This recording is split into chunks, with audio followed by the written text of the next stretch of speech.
श्री नीतीश कुमार जी मुख्यमंत्री हैं, वहां पर जमीन को लेकर के जिस तरह से बातें उड़ाई जा रही, कही जा रही, भ्रम पैदा किया जा रहा है, कहीं कोई इस तरह की बातें हो सकती है क्या? तो सामाजिक संगठनों के बड़े नेता थे, उन लोगों ने अपनी आशंकाएं, अपनी चिंताएं हमारे माननीय मुख्यमंत्री आदरणीय श्री नीतीश कुमार जी के समक्ष रखा था। टेबल पर आया, बहस में हुआ। तब से हम लोग इस चीज को देख रहे हैं कि बहुत तरह की भ्रांतियां समाज में सुनने को मिल रही है। जैसे 2-3 दिन पहले से कि भगदड़ मच गई है, ये सारी चीजें स्पष्ट करेगा अशरफ भाई, क्योंकि उस प्रकोष्ठ से हैं। कुछ चीजें ऐसी हैं उस बिल की, और जनता दल यूनाइटेड का स्टैंड इस बिल में समर्थन को लेकर के वो आपके सामने रखना चाहते हैं। हम लोग ज्वाइंट पार्लियामेंट कमेटी के ऑनरेबल मेंबर हमारे श्री दिलेश्वर कामत जी, जो अत्यंत पिछड़ा समाज, अत्यंत पिछड़ा वर्ग से आते हैं, वो हमारे माननीय मेंबर थे ज्वाइंट पार्लियामेंट्री कमेटी में। और जनता दल यूनाइटेड का जो कंसर्न हम लोगों ने आदरणीय दिलेश्वर कामत जी के माध्यम से, जो पार्टी का कंसर्न था, जो हमने सुझाव दिया था, उस सुझाव को अक्षरशः पालन किया गया है।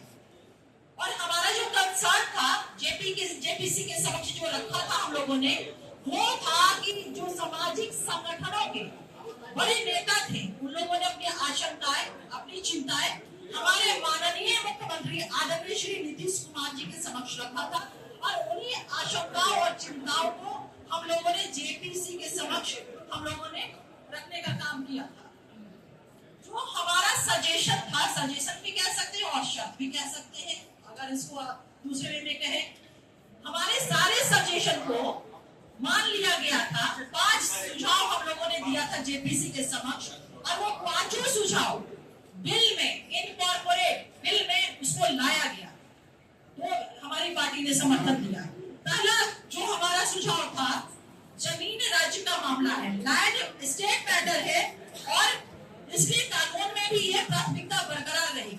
अब सोचिए कि जिस राज्य का, जिस प्रांत का, जिस बिहार के माननीय मुख्यमंत्री श्री नीतीश कुमार जी मुख्यमंत्री हैं, वहां पर जमीन को लेकर के जिस तरह से बातें उड़ाई जा रही, कही जा रही, भ्रम पैदा किया जा रहा है, कहीं कोई इस तरह की बातें हो सकती है क्या? माननीय मुख्यमंत्री नीतीश कुमार जी के रहते हुए अल्पसंख्यक, वंचित, शोषित, ये तमाम तबकों के हितों की रक्षा पे कोई वकील भी रख सकता है क्या? जिसका निगरान, जिसकी रक्षा सुरक्षा माननीय मुख्यमंत्री नीतीश कुमार जी स्वयं कर रहे हैं। दूसरा हमारा सजेशन था कि यह कानून पूर्ण प्रभावी नहीं हो, यानी कि रेट्रोस्पेक्टिव वे में ना होकर के प्रोस्पेक्टिव वे में ये प्रभावी होगा। यानी कि जो चीजें जैसी हैं वहां से नहीं, बल्कि जब ये बिल एनेक्टेड हो जाएगा महामहिम के हस्ताक्षर के बाद, उसके बाद से इस बिल के प्रावधान प्रभावी होंगे। तीसरा सुझाव हमारा जो था सजेशन, वह कि अगर वक्त की कोई संपत्ति रजिस्टर अगर नहीं है, लेकिन उस पर अगर कोई धार्मिक भवन, जैसे कि मस्जिद हो गया, दरगाह हो गया, ईदगाह है, कब्रिस्तान है, जिसे आप लोग सुनते होंगे कि लोग जो चिंताएं व्यक्त कर रहे हैं, भ्रम फैला रहे हैं कि सब जो है वो बर्बाद कर ली जाएगी, हमारा सब खत्म हो जाएगा। लेकिन इस बिल के माध्यम से जो हमने सुझाव दिया है, इनकॉर्पोरेट हुआ है, ये माननीय मुख्यमंत्री नीतीश कुमार जी की गारंटी के रूप में न सिर्फ बिहार में बल्कि पूरे देश के अकिलत समाज को ये मिला है कि उनके ये भवन जो है कहीं से भी इनके साथ छेड़छाड़ या किसी भी तरह का उसके साथ नहीं किया जाएगा। चौथा हमारा सजेशन रहा है, जो इनकॉर्पोरेट हुआ है, जिसमें माना गया है वक्फ संपत्ति से जुड़े विवादों के निराकरण के लिए जिलाधिकारी से ऊपर के अधिकारी को अधिकृत किया जाए। इसको भी शामिल कर लिया गया है इस बिल में, जो हमने सुझाव दिया था।